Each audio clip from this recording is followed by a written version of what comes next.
Welcome back to the How to Build a Team podcast with Pam and David. On our episode today, we have another special guest, Eric Saropyan, who is the founder of This Is My South Bay, which is a digital marketing agency located in the South Bay area of Los Angeles. Eric is versed on the subject of search engine optimization while teaching SEO classes at Orange County Search Engine Academy. Welcome, Eric. Thank you. Thank you for having me. Hi, Eric. So Hello, how's hello. it going there? Well, we're getting ready for a small storm to blow through Los Angeles, Oh, but wow. compared to other parts of the country and the world, it's not a big deal.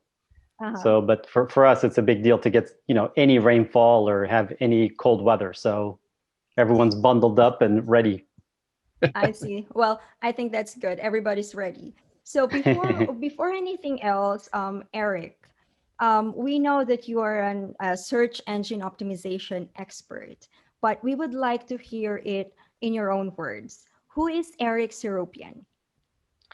That's a good question. What I do is my background actually is back in the day, I used to be a jewelry designer and had a jewelry business with my brother. And kind of as I started to get more familiar with search engine optimization and digital marketing, I left that business to my brother and pivoted over and started my second career, my second life. And so I really took to it. I love it. I love the mix of SEO and digital marketing is part math, part science, part art. You need a little bit of everything to be successful at it. And I love what I do as far as being able to do the project, see the results, and then SEO is kind of a moving target, and I think advertising is in general. And so it's not like you can just be thinking, okay, I got the campaign, I nailed it, and so we'll just let it go on auto, and it's just going to be like that forever. It's just not how it works. So I have a digital marketing agency in the South Bay part of Los Angeles. It's a small community. The nickname for the South Bay is the Hidden Gem. Mhm. It's if you ever are flying out of Los Angeles and you fly out and you're going over the ocean, it's on the left-hand side as far down as you can see. It's about, I would say, about 10 miles by 10 mile part of Los Angeles. And so there's about 1 million people in the area there. And through my social media, I've become somewhat of a small influencer in the area. I have probably about 35,000 followers on social media, geo-targeted in the area. So Wow. if there's a fundraising event, if there's a church that's doing something, if there's a small business that needs some sunlight shine on it, I'm there to kind of get the word out for everybody. And it's a good way to kind of mingle with everyone and be able to meet everybody. And I think that it's a good way for businesses also that are local, that want to make connections with other businesses down the street or what have you. It's a good way to do this, as opposed to having 1 million followers, which everyone's reaching out for 10,000 followers, 50,000 followers. Yeah. If you have a smaller number, but they're actual followers and they're within the niche that you're doing, the category of business that you're doing, or geographically they're within those limits, then you will do very well with social media. Yeah. You know No, what? absolutely. Yeah, I do agree with you. You know, a lot of people right now, a lot of entrepreneurs are aiming for so much, followers. Yes, it is good to give you that credibility that you're the authority in your field. But I think most of the people right now are forgetting that, it is important as well to do organic SEO, as it is, it's so much different in paid ads, but search engine optimization is still very much alive. And some people are just, I'm just gonna, do the ads and that's it. And then if it didn't work, they're like, what's happening? You know, but you have to go back to the basic. And I always tell this to our clients, you have to go back to the basic. And one thing that we would always get asked for is, how do we how can I find keywords for my website that will rank? And you, now that you're here, Eric, I can't hear what I can't wait to hear from you. How do our listeners, for our listeners, how do they search, or how do they know what keywords to target so that their website or their content will rank? Sure. I'm going to take a step back, what you were saying, as far as sometimes people are overlooking SEO and going straight to Google Ads, and going to Facebook ads, or whatever platform they want. Now, two things with Google Ads. First thing is, Google is, their secret formula is that they are user-centric. They are not advertiser-centric.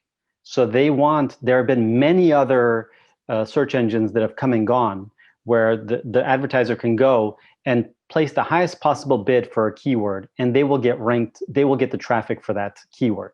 And sometimes along with the traffic, they give them the organic also. And so that didn't work, because those were not the best possible search results for the user. So what happens is, with Google, if we take a step back and just look at the Google Ads apparatus, Google Ads has what they call a quality score, or a ad rank, where they rank your keyword with the website. So if they feel that that keyword is not a good fit with that website, they will not even sell you the traffic, let alone rank you for it.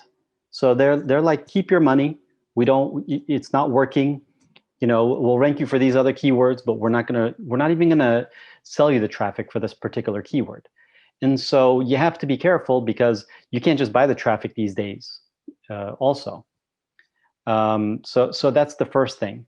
As far as keyword research, what I usually do is, when I'm looking at a client, a prospect, is I do two things. I do a competitor analysis, and I do a keyword analysis.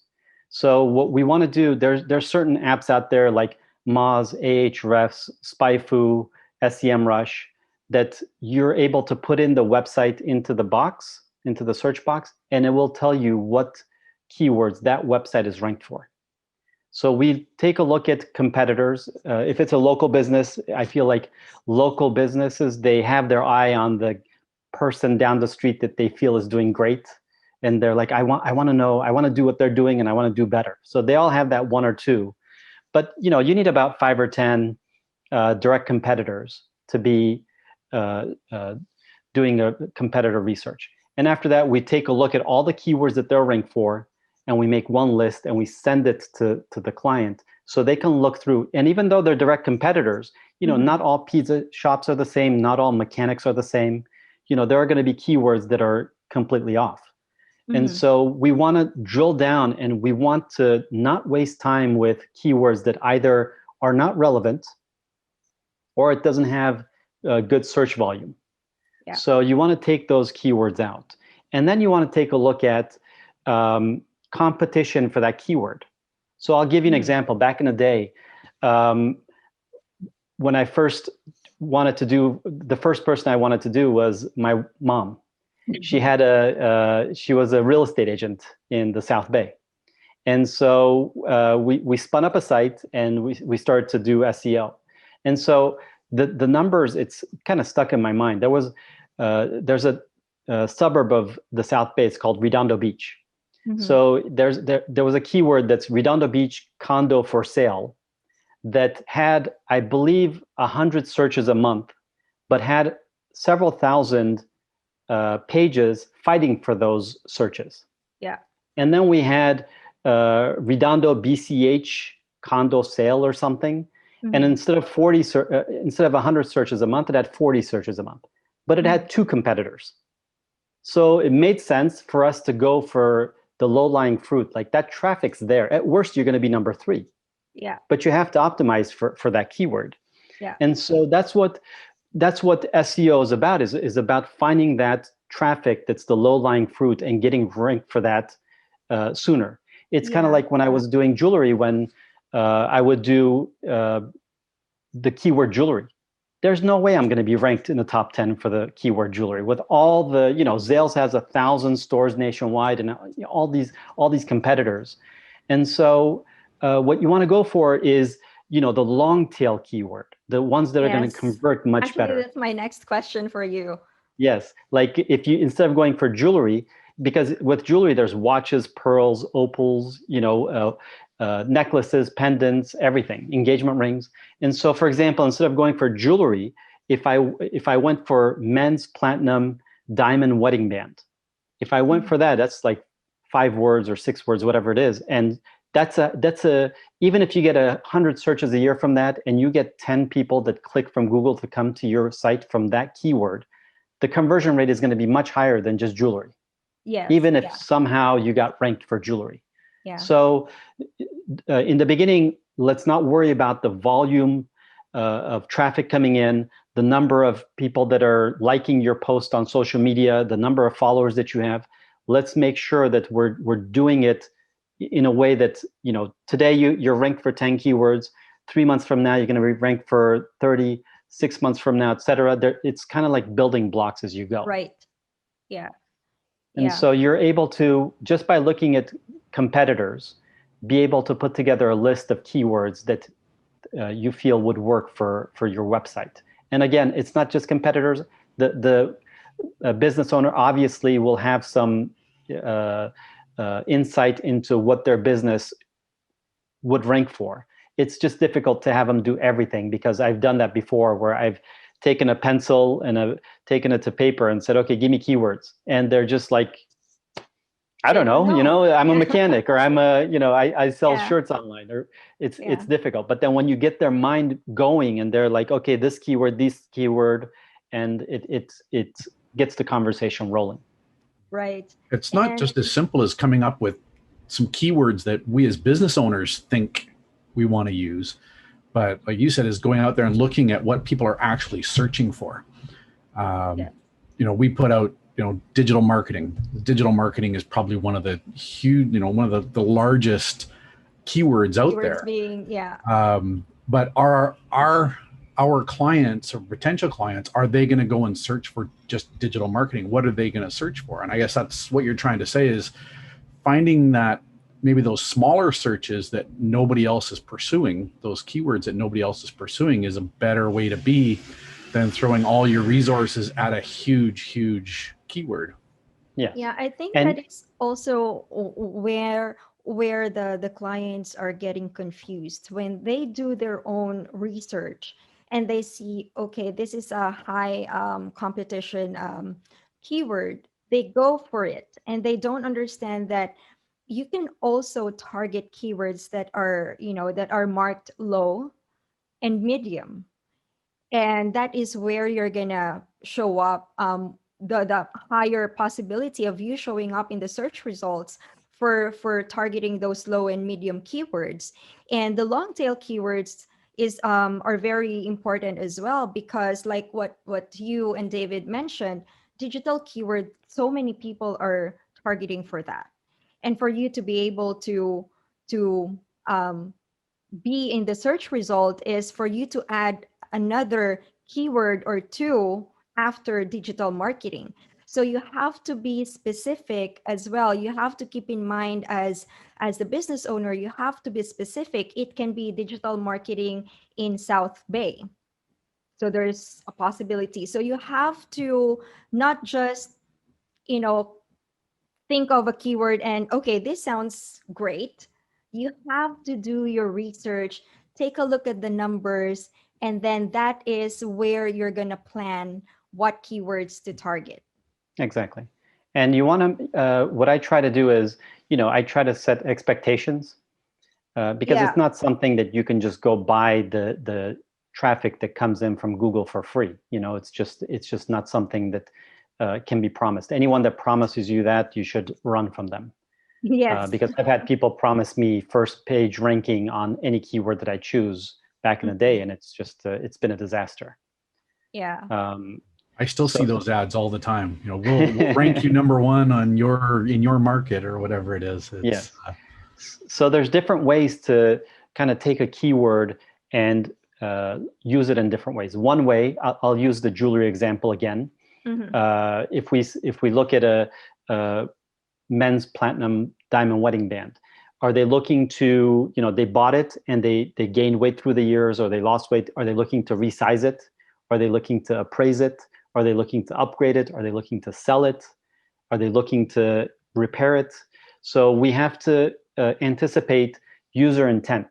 Why are they typing in jewelry or men's diamond platinum wedding band? And so that's one part of it. The other part of it with certain products and services, obviously, is geography. So, a lot of times you can put the city, jewelry Los Angeles, or digital marketing South Bay, or Manhattan Beach, or Redondo Beach. You can put different types of keywords, just kind of add to it. Or it could be, are you frustrated with your digital marketing in Los Angeles? There are people that are just upset. There's like David mentioned in the beginning, I teach at a search engine academy here in Los Angeles. I was teaching until COVID hit. It's a classroom setting, and it gets pretty intense because we're literally, people are coming in. A lot of the people that are coming in are not looking to be digital marketers. A lot of the people that are coming in are tired of digital marketers taking advantage of them or doing things, and they did it legitimately, but it didn't work.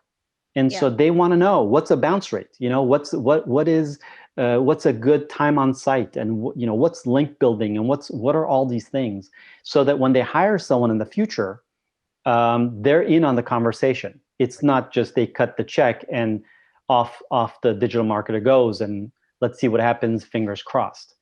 And so these are things that I think that if you're gonna throw your hat into the arena of digital marketing, either you're gonna know someone that you really trust, that's a family member that is really versed on the subject and is gonna take care of you, or you're gonna need to do some studying and figure out, the terminology, what to expect, what upsets Google, what makes Google very happy, and how do you feed Google the content and the things that make Google happy. You just need to do some homework on it. And then after that, there's a lot of people that, they have a full schedule. They have a family life, they have a social life, they run a business, or they have a job, and they're not looking to stop doing their business and do digital marketing. But they want to be understanding of what's going on. And so that's a lot of times, that's something that small business owners and entrepreneurs really need to pay attention to. That is so true, Eric. As a business owner, you really need to do your homework. It doesn't mean that you have the budget or you have a team to work for the projects that you have. You're just gonna, let them do what they do. Yes, the trust needs to be there. You trust who you hire, but you also have to do your homework. At least have an understanding of the task that you assign to your team.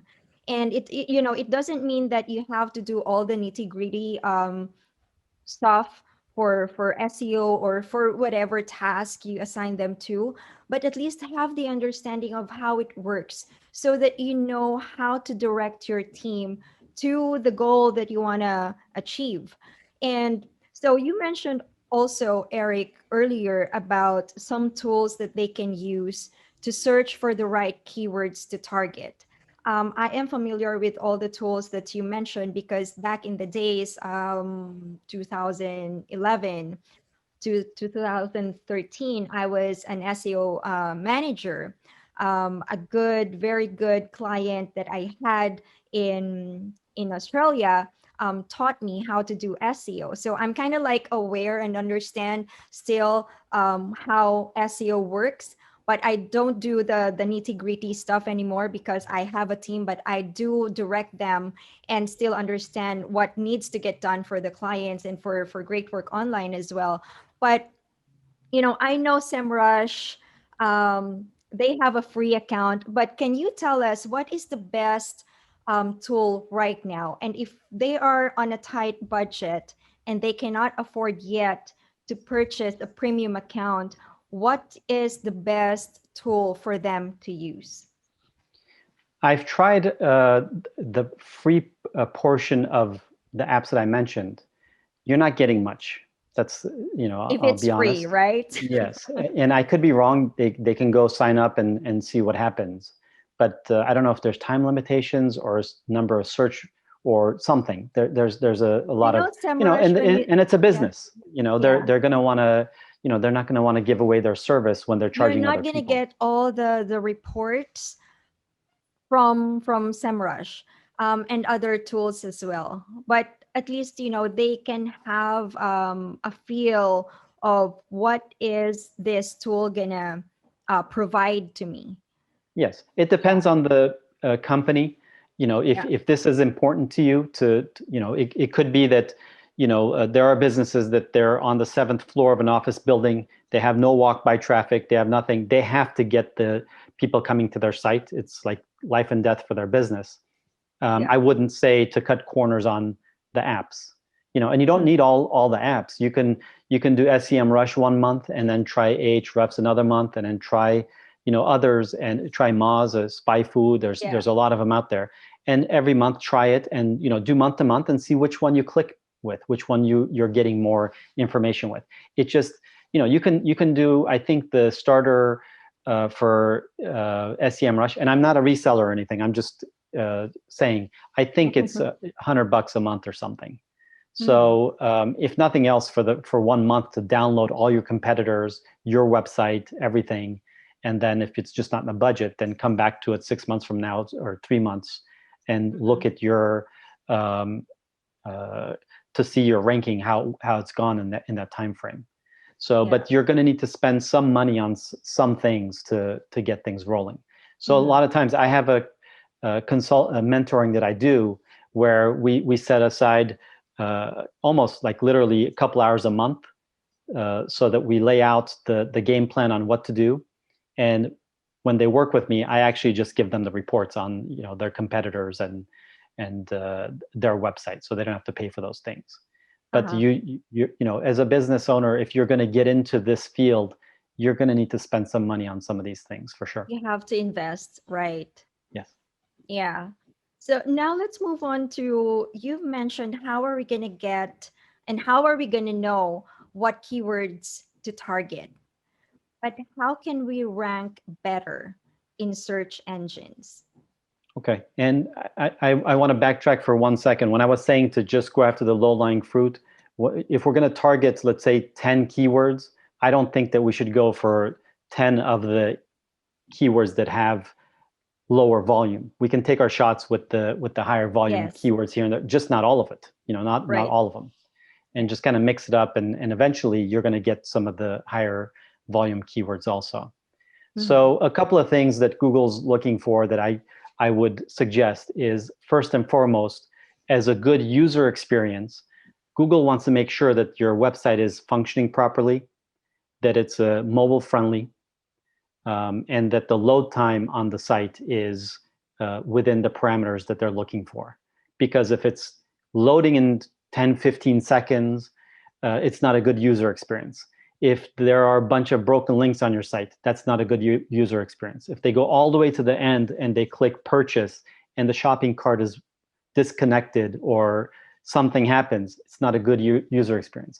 You click on About Us and then you go to this other website that has nothing to do with that website, doorway pages, etc. It's not a, keep in mind, if you just understand what upsets Google, then you just stop doing it. And that would be upsetting. If I owned Google and somebody comes into my site and I'm a donut shop in Los Angeles, they come to my site and they're wanting to buy donuts. And then on the side, I'm saying, click here to buy donuts. And then I take them to my business that is an e-commerce selling socks. It just is not a good experience. And these are all things that people have tried, gotten away with until Google has figured them out, and then Google has penalized them. So we want to make sure that the website is run ethically. You're not doing spam from the site. You're not any inappropriate conduct is not being flagged, etc. So the website is running properly. After that, you need to make sure that your pages on your website are tagged correctly. So when Google comes into your site and in a split second spiders your site and looks at all your pages, it wants to make sure that Google knows exactly what each page is about, what each category, subcategory, product page, service page, blog page, everything. That Google knows that this is a lady's yellow leather jacket. Like it knows not just jacket, stock number XYZ214Q. Like Google's not going to understand what that means. So every page needs to be tagged correctly. And so once you have the website tagged correctly and running properly, then you want to start looking at the keywords that you've selected. And in the beginning, if you're starting from a dead stop, I don't suggest doing too many keywords at once. Try to do it correctly before you try to scale it. So I would say in the first month, take 2 to 4, depending on your budget and your manpower, obviously. But if you're a small business and you're just starting out, take 2 to 4 keywords, and don't take the top keywords that eventually you want to rank for, because your worst work is going to be in the beginning. So take those keywords and build out content for those keywords. It could be a blog article. It could be a video post. It could be that like an infographic. It could be any one of 10, 20 different things. And so you want to start consistently building out content. And so what I always tell my students is, if you're going to blog 50 times a year, don't blog 50 times on January 1st and nothing the rest of the year. It just doesn't work. It doesn't work for link building. It doesn't work for reviews. It doesn't work in life. Like if I'm going to have 365 dinners, I'm not going to have all 365 January 1st and nothing the rest of the year. So think of it like that. That's how Google's looking at it. Just Google's looking for consistency. And then it's going to figure out consistently if your website is a good match for those keywords or if it's not. Mm-hmm. And if it's not, we're going to change the content on the page. We're going to change the pictures, change the videos, etc. So you start building out content. Secondly, there's something called online link building. So a link is when there's a clickable link from, let's say, from my website to yours. So I'm giving you a link from my site to yours. So I'm vouching for your website to Google. And to my people that visit my website, I'm vouching for you. And Google is watching that. And so the more people you have that are linking to your website, the better ranking you're going to have. Now, obviously, not all links are created equal. If you get something coming in from Harvard EDU versus another website, it's going to be a different score. So I think Harvard right now is at it's up to 100. I don't know who's 100. I think NASA or something, but Harvard is at 87. So when you get to the higher numbers, it's just ridiculously difficult to get links from those sites. But you want to also, inversely, you want to avoid getting links from sites that are domain rank 0. Because if you have too many zeros that are linking to your site, then it's going to affect your ranking negatively. Right. And this is something that I went through years ago when I first started out, where the company said, we're going to get you 100 links a month, and we're going to, oh wow, 100 links, okay, great. And then so when it didn't work, months and months of paying, and off they went. The next person that came in said, we have to disavow all of these links. These links are hurting your campaign. Mm-hmm. So it's kind of like when we're in grade school or something, and our parents come to visit us at lunchtime or after school, and they say, who's your friends? And you point out your friends, you say, these are my friends. And they get a gauge as to, okay, my kid's in the right crowd or in the wrong crowd or whatever. And so Google is kind of by association, either giving us a good score or a bad score just by the links that we're associated with. So the platforms that I mentioned, I'll stay SEMrush, but the others also, and there's many others. There's a function in there where you can, when you put in your website or your competitor's website, you can see where they're getting links from. Mm-hmm. It's for the world to see. So there are no secrets, in these things. So if we look at our links coming into our website, and we see that I never verified these websites to give me a link, and there's a bunch of them that are zeros and ones and twos and fives. I don't want them to link to me. And so there's something, I don't want to get into the technical part of it, but there's ways that you can disavow those links. You can first thing is to email that website to let them know, hey, if you don't mind, let's end our relationship, take me off. And if they don't do that, then you can, through Google Webmaster Tools or submitting through your sitemap, you can actually disavow those links. Yeah. But you want to make sure that you're getting links that are coming in that are, that you have some kind of a relationship with. Mm-hmm. And so the links are very important, and you want to make sure that links are relevant. So let's say I own I'm a mechanic in Los Angeles, for example. And if I have a website that's selling books in Canada, how is that relevant to, why would they give me a link? And so the power of that, even though it could be a domain authority 50 website, it's not going to be as powerful because they don't have anything in common. So you want to make sure that whether it's by category or by region or something, that when you get a link from another website, that it has some relevancy to it. And so those are things to keep in mind. Should I keep going? As far as what helps your ranking? Like trying to drink from a fire hose. Yeah, this is so good, Eric. Speaking of backlinking, I remember, we created a blog about the tools that we use for time management. How do we track our team's hours? And we talk about the tools that we can use. We talk about Time Doctor. We talk about Hubstaff. We talk about a lot of things that a client can use to manage their team, their remote teams. And one day I got an email from Time Doctor. So for whatever SEO thing that they're doing, they found ours, and they were asking for if they can use our blog and link to us, but if we can add like one paragraph in our blog, and then in exchange it's link building, and in exchange they're gonna give us a shout out to their social media. So who's going to say no to that, right? It's Time Doctor. Everybody now in our digital world, everybody I think is using Time Doctor. If not everybody, well, a lot of, the market is big.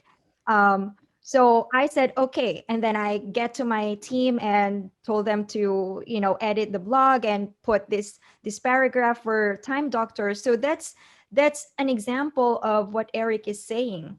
You have to think about as well, the sites or the articles that you are putting into your content and linking to that site.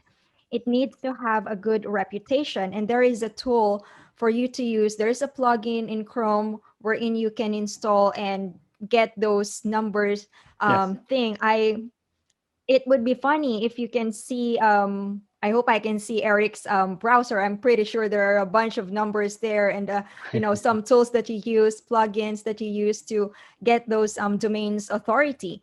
But it is important. If you are doing it on your own, do your research, do your homework. There are a bunch of tools that are free, but of course it is limited. You can't have all of it if it's a paid account. But if you have a team, you also have to track and take a look at what your team is doing. It wouldn't hurt if you're gonna, suggest to your team that, hey, maybe we can take a look at this. Do your own research as well, and then direct them to your team for them to implement. But that is a good way of, doing link building. And if you don't know how to do it, then just do your research and reach out to them. Because I'm a small business, and when I got an email from Time Doctor, I felt important. I felt special because, Time Doctor is a big company now, and they are reaching out to me, to a small business, for them to link to us. So that's huge for us. And so those are the things that you can do. Reach out to these people, reach out to this company, and see if they say yes to you. If they say yes, then that's good. If they don't reply, then try to the other company that you can reach out to and link to. So there are many websites out there to get links Yes. from. There's no shortage. Yes. Yes.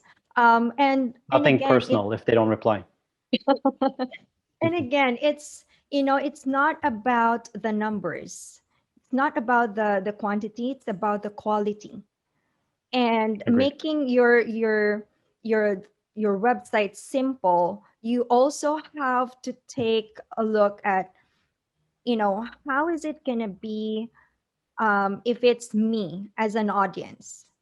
How would I want this website to take me to a journey? How can I simplify this?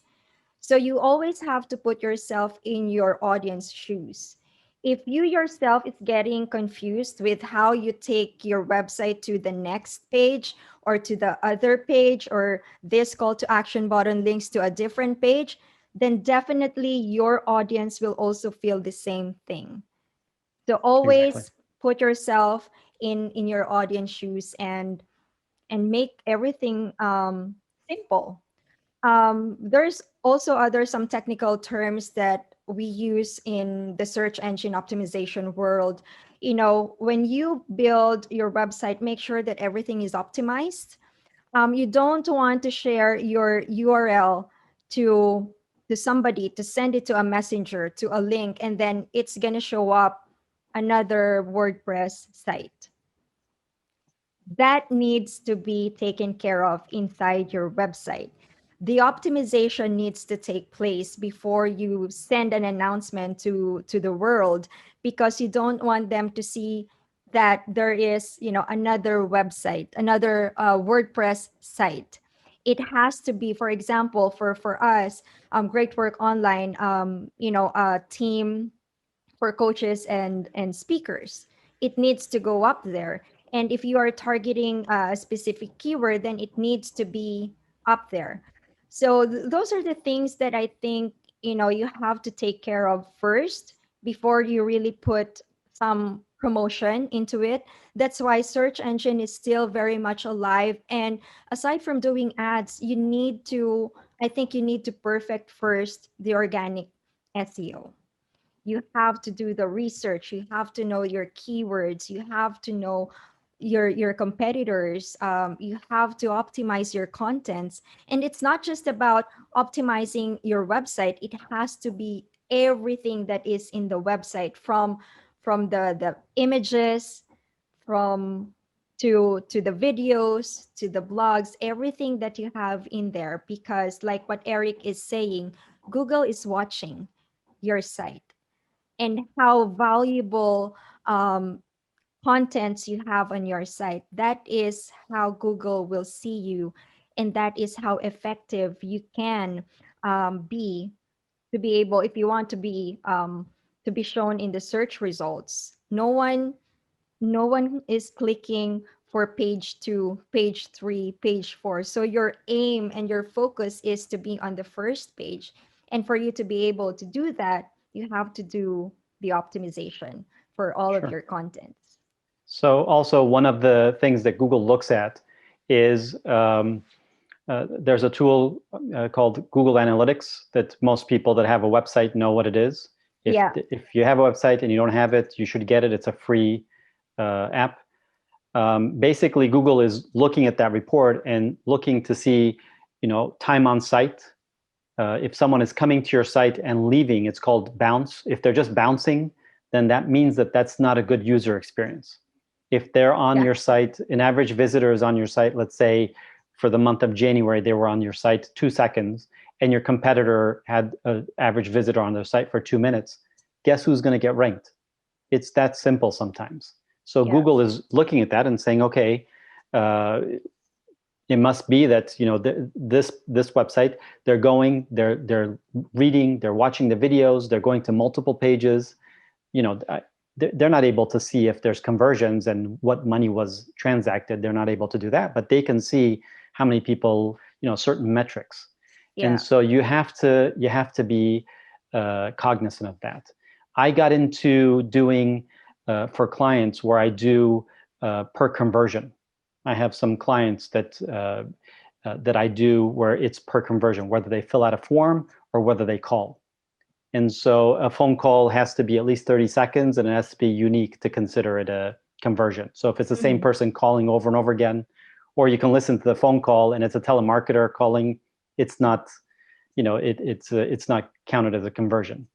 And so one of the clients that I set up years ago, several years ago, I got him aboard, and it's a company that they're closed on the weekends, but they still take phone calls. And the family member that they had that was accepting the phone calls over the weekend, when I set up the call tracking, they didn't tell this. They didn't even think of telling this person. So it turns out that this person wasn't even answering the phone. So their business went up 30% just by the fact that they let that person go and they hired someone that actually answered the phones over the weekend. And they were getting a lot of phone calls on Saturdays and Sundays.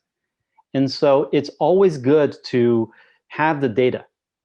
And so with that data, what you do is going to be a business decision, but at least you see that, the phone's ringing, but there's no conversions, or vice versa. Because in the beginning, I would do certain clients, I would do like a campaign where I would say, I'm going to do this many blog posts, I'm going to do this many videos, etc., this many links, and I'm going to charge this monthly fee. And so month 2, month 3, 4, whatever, they'd be like, Eric, we like you. The phone's ringing, but it was ringing before you, so we don't know if it's worth it for us to keep you aboard. And so I got into tracking my campaigns, so I can tell them, you spent this much on Google, you got this many phone calls, this much on Yelp, this much on me, etc., on SEO, and here's the cost per conversion. And I feel like the industry is going in that direction where, before it was banner space, then it turned into impressions, then turned into clicks. Yeah. And slowly it's turning into, what is my cost per acquisition? What's my cost per lead? Those conversations are more prevalent than cost per click or cost per impression. So, make sure that you have things set up that you can track people if you're going to outsource things out, and be aware of the subject matter that you're getting into, or else don't get into it. It's going to be difficult because you're going to end up having a bad feeling in your heart for people that maybe did or didn't do the work. You just don't know. And I have so many students that have come through that they're just upset.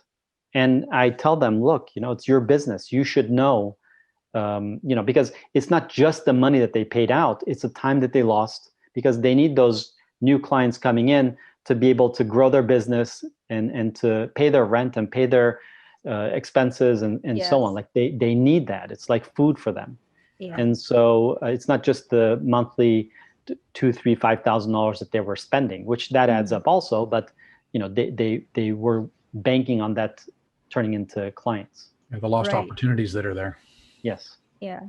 Yeah, take a look at the reports. I mean, it's there. You have to take a look and see which one is working and which one is not. And I think as a business owner, you're in charge of that. You have to ask, if you're asking someone to do it for you, you have to ask for the reports and see if it's working. And you also have to do, again, bottom line is basic, is you have to do your own homework as well, and at least have an understanding of the work that is getting done, so that you don't have this negative feeling of blaming someone that, hey, you didn't do your work. But how can you tell that that person didn't do her or his job when you don't understand what is going on? So at least do your homework, get some understanding of how it works, and then delegate it to your team if you have the capacity to delegate it to someone or do it on your own. But I'm telling you guys, if you are a business owner and you want to scale, you have to let go of some things that you're not good at. And if you know that SEO is something that's gonna drive you crazy because you don't understand fully what is SEO, then hire Eric, call Eric, or call us, find somebody who is an expert in that field, so that you can concentrate on the things that you love the most, on the things that you're more passionate about, on the things that you are good at, and so that you can have more time with your clients, strategize with them, and then outsource the things that you don't know anything about. But it doesn't still, limit you from trying to understand what is going on inside your business. Sure. So yeah, Sorry, go ahead, there's Eric. a couple different, we're all at different parts of our lives sometimes.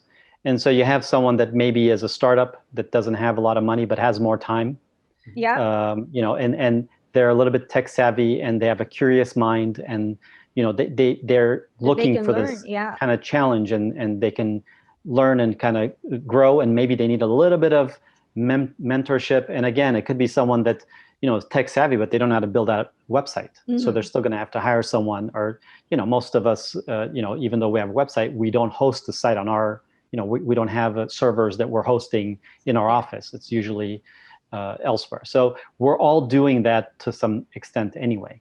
And then hmm, there's the person that, has a business, has a functioning business, has limited time, and they're not going to be able to do it themselves.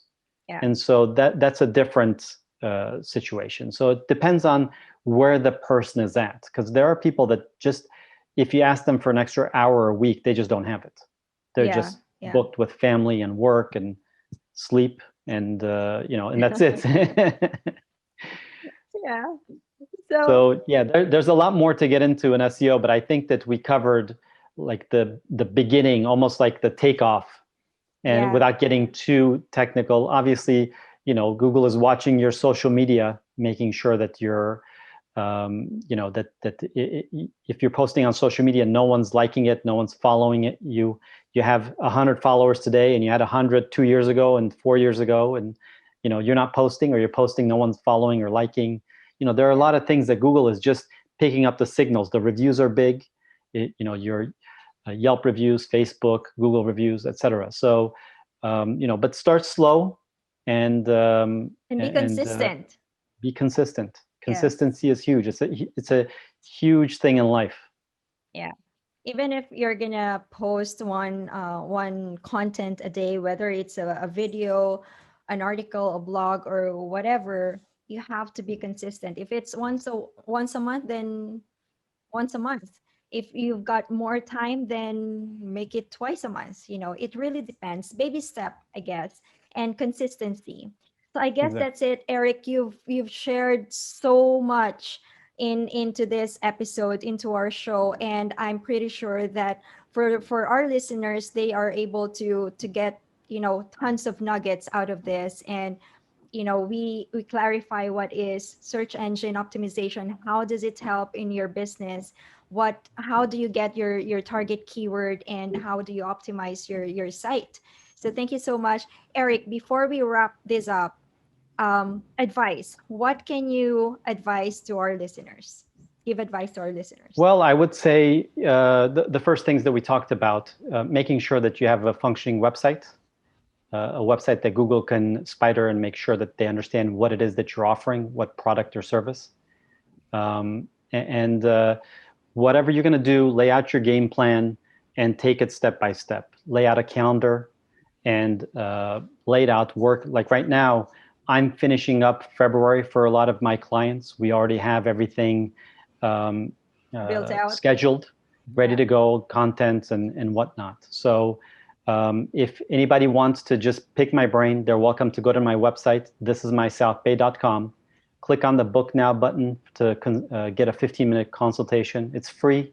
It's we can jump on a Zoom call and we can talk about what keywords that they're ranked for, which keywords they would like to rank for, what their competitors are doing, any questions that they would have in the realm of digital marketing. I'd be happy to set aside 15 minutes to go over with them.